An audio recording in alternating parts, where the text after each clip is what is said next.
اعوذ باللہ من الشیطان الرجیم بسم اللہ الرحمن الرحیم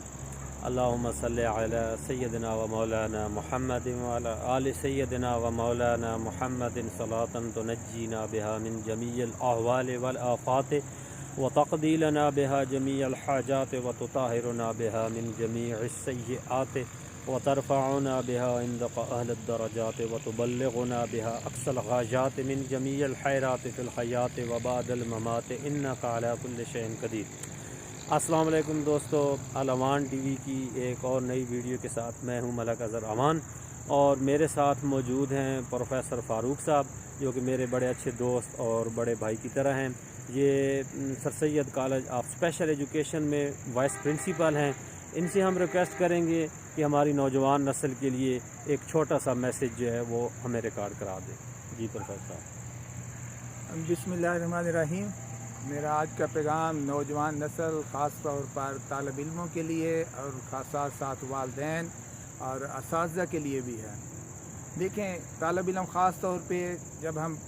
پڑھتے ہیں، اور خاص طور ارلی سٹیج سے لے کر right from the very first class, that is the nursery class, up to the terminal stage, جس کو ہم ماسٹر ڈگری کہہ لیں، ایم فل کہہ لیں، پی ایچ ڈی کر لیں،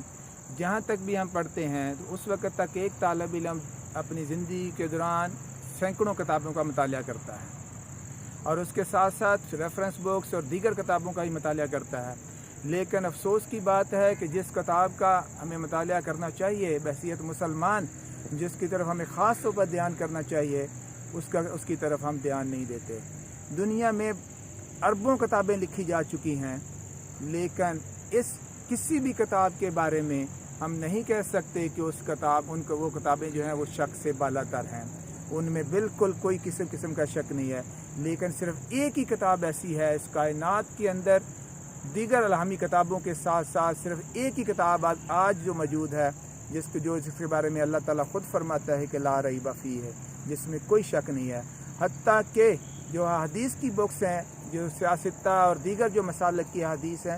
ان کی بکس کے اوپر بھی ہم یہ ایک کلیہ یا فارمولہ ہم یہ نہیں کہہ سکتے کہ ان میں کسی قسم کا کوئی شک نہیں ہے۔ ہم ان کے بارے میں لا ریب فیہ کی ٹرم ہم استعمال نہیں کر سکتے۔ تو ایک کتاب جس کے بارے میں اللہ تعالیٰ خود فرماتا ہے، اور وہ کلام بھی اللہ کا ہے، اور جس کا مطالعہ ہم سب کے لیے ضروری ہے، ہم صرف اس کو صرف ایک ثواب کی نیت سے پڑھتے ہیں، لیکن اس کتاب کے اندر بات کہی کیا گئی ہے، اور اس کے اندر پیغام کیا دیا گیا ہے، اور اللہ تعالیٰ کی جو باتیں ہیں، اللہ تعالیٰ کے پیغام ہیں، ہم اس کو سمجھنے کی کوشش نہیں کرتے۔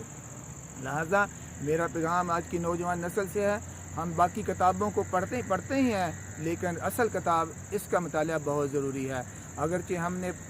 اپنی زندگی میں ہم دیکھتے ہیں کہ ہم اس کو مطالعہ کرتے ہیں، لیکن ہم صرف اور صرف بغیر سمجھے ہوئے اور اس کو ثواب کی نیت سے کرتے ہیں۔ میں ثواب سے انکاری نہیں ہوں، لیکن قرآن پاک کی کسی بھی آیت کے اندر اس کے ثواب کا ذکر نہیں ہے۔ البتہ 1400 سے لے کر 1600 کے مقامات ایسے ہیں جن میں اس قرآن پاک کے اوپر غور و فکر اور اس کا تدبر اور فکر کے بارے میں کہا گیا ہے کہ اس کو پڑھو اور اس کے اوپر غور و فکر کرو کہ اس میں کہا کیا گیا ہے۔ لیکن افسوس کہ ہم اس کو مطالعہ جو ہے وہ بغیر سمجھے ہوئے کرتے ہیں۔ تو ضرورت اس امر کی ہے کہ ہمیں اس طرف دھیان دینا چاہیے، اور نوجوان نسل کو خاص طور پر پیرنٹس کو اپنے بچوں کے اوپر فوکس کرنا چاہیے، اور ہمارے دیگر جو اساتذہ ہیں، چاہے وہ اساتذہ فارمل سسٹم آف ایجوکیشن ہے، چاہے وہ اساتذہ دینی اداروں کے اساتذہ ہیں، ان کو بھی میں ان سے بھی یہ بات ریکویسٹ کروں گا کہ وہ اپنے بچوں کو بالکل حفظ کراتے ہیں۔ اس میں کوئی شک نہیں ہے کہ ایک حفاظ کی وجہ سے اس خاندان اور اس حافظ کا کتنا بڑا مقام ہے، لیکن اگر اس حافظ کو اس کا ترجمہ نہیں آتا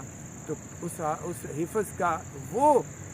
اس کو درجہ حاصل نہیں ہوگا کہ اس نے ایک ایسی کتاب کو رٹا لگا لیا ہے جس کا اس کے اندر اس کو کوئی انڈرسٹینڈنگ نہیں ہے۔ میں اپنی رشتہ داروں میں سے خود اپنے حفاظ سے پوچھا کہ آپ کو ترجمہ آتا ہے، تو انہوں نے کہا جی نہیں آتا۔ تو جب تک آپ کو ترجمہ نہیں آئے گا کہ اس میں اللہ تعالیٰ فرماتا کیا ہے، اللہ تعالیٰ نے ہمیں زندگی گزارنے کے طریقے بتائے ہیں، اللہ تعالیٰ نے ہمیں ایون رشتہ داروں، والدین،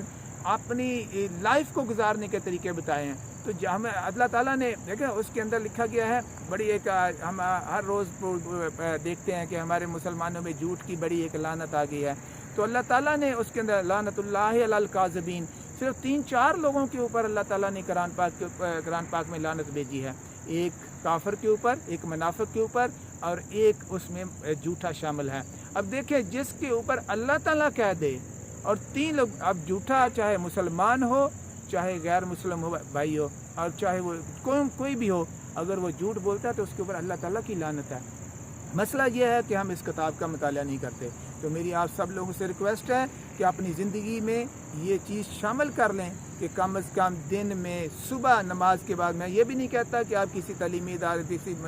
ریلیجیس انسٹیٹیوشن میں یا مدرسہ میں آپ داخل ہو جائیں، آپ ہر مسلمان کو نماز جس کے بغیر گزارا نہیں ہے، یہ آپ نماز پڑھتے ہیں صبح، تو اس کے بعد آپ قرآن پاک کو مطالعہ شروع کر دیں، کم از کم 1 یا 2 رکوع اس کا ترجمے کے ساتھ پڑھیں۔ آپ کے گھر میں موجود قرآن پاک ترجمے والے موجود ہیں، میں کسی کو نہیں کہتا کہ وہ کسی خاص شخصیت کا کیا ہوا ترجمہ پڑھیں، وہ کوئی بھی ترجمہ آپ کے گھر میں اویلیبل ہو، کسی بھی شخصیت کا لکھا ہوا ہو، کسی بھی عالم کا لکھا ہوا ہو، آپ اس کو ترجمے کے ساتھ پڑھیں، تب آپ کو پتہ چلے گا کہ قرآن پاک میں ہے کیا، قرآن پاک ہے کیا، زندگی گزارنے کے اصول ہیں۔ آپ کو آخرت کے بارے میں بتایا کہ آپ نے اس زندگی کو گزار لیا ہے اور آخرت میں آپ نے کیسے جا کے آگے اس کا حساب دینا ہے۔ اور پھر توحید ہے، 3-4 بڑے ہی اس میں جو پہلو ہیں، ایک سب سے پہلی بات توحید ہے، دوسری جو ہے رسالت ہے، اور تیسرا زندگی قیامت ہے، اور چوتھی جو ہے وہ زندگی گزارنے کے اصول ہیں۔ یہ 3-4 باتیں ہیں، اور یہ ایسی باتیں ہیں کہ نہ صرف انسان اس دنیا میں بھی کامیاب ہوتا ہے،